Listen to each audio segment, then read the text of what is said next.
ગજેન્દ્ર કહે છે, હે પ્રભુ, ઓમ નમો ભગવતે તસ્મૈ. જો ગજેન્દ્ર સ્તુતિ છે ને, એવી અદ્ભુત સ્તુતિ છે ભાગવતમાં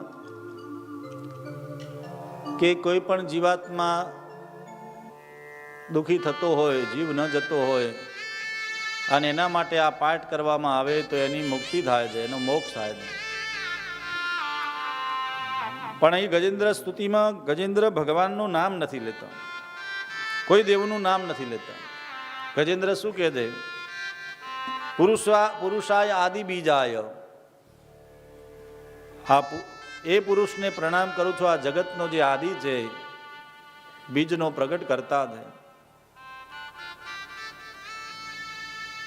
નમઃ પરેશાય બ્રહ્મણ અનંત શક્તય, જે અનંત શક્તિને ધારણ કરે છે. અરૂપાયો રૂપાય, જેનું કોઈ રૂપ નક્કી નથી. નમઃ આશ્ચર્ય કર્મણી, જે હંમેશા જગતમાં આશ્ચર્ય કરે છે. નમઃ આત્મા પ્રદીપાય સાક્ષીને પરમાત્મને, આત્માનો જે જ્યોતિ છે, આત્માને પ્રકાશ આપનારો છે, બધાનો જે સાક્ષી છે. નમો ગિરામ વિદુરાય મનશ્ચેતસામપી, વાણીનો જે સ્વામી છે. અહીં કોઈ ભગવાનનું નામ લીધું નથી હો. પણ આમ જોઈએ તો ગજેન્દ્રની સ્તુતિમાં કોઈ દેવી દેવતાઓનું નામ બાકી પણ રહેતું નથી હો. નમો ગિરામ વિદુરાય, જે ગીરા એટલે વાણીનો સ્વામી છે.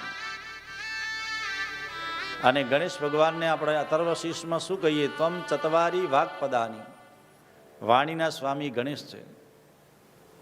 મનના જે સ્વામી છે ચંદ્રદેવ છે.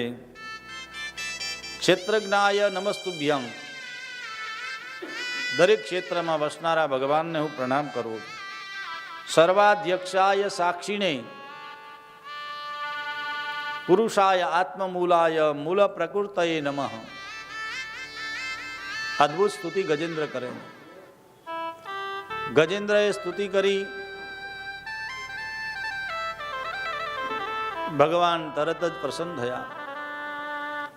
ગરુડજીને આજ્ઞા કરી, ગરુડજી તૈયાર થાવ. પણ ગરુડજીને થોડું અભિમાન આવી ગયું કે ભગવાનને હું લઈને ઉડું છું. ભગવાને ધીમે રહીને અંગૂઠો મૂક્યો ઉપર, ગરુડ ઉડો. ગરુડજી પાંખો આમ કરવા લાગ્યા, પણ ઉડી શકતા નથી. ભગવાને અંગૂઠો લીધો નહીં.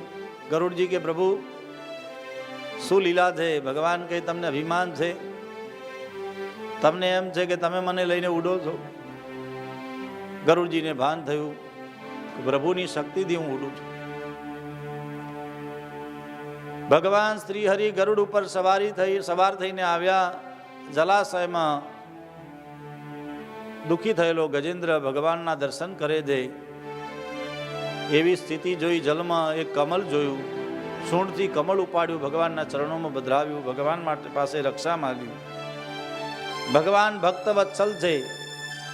અહીં એ સિદ્ધ થાય છે ભગવાન દરેક જીવ ઉપર કૃપા કરે છે.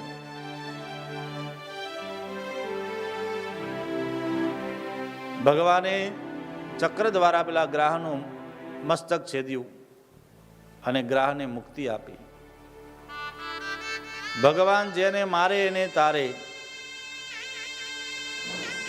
અને ભગવાનનો થાય એને ભગવાન ઉગારે. ગજેન્દ્રને ગ્રાહના મુખમાંથી બચાવ્યો. અને સજ્જનો યાદ રાખો, આ કાળના મુખમાંથી બચવું હોય તો એક ભગવાન જ બચાવી શકશે, બાકી કોઈ નહીં બચાવી શકે.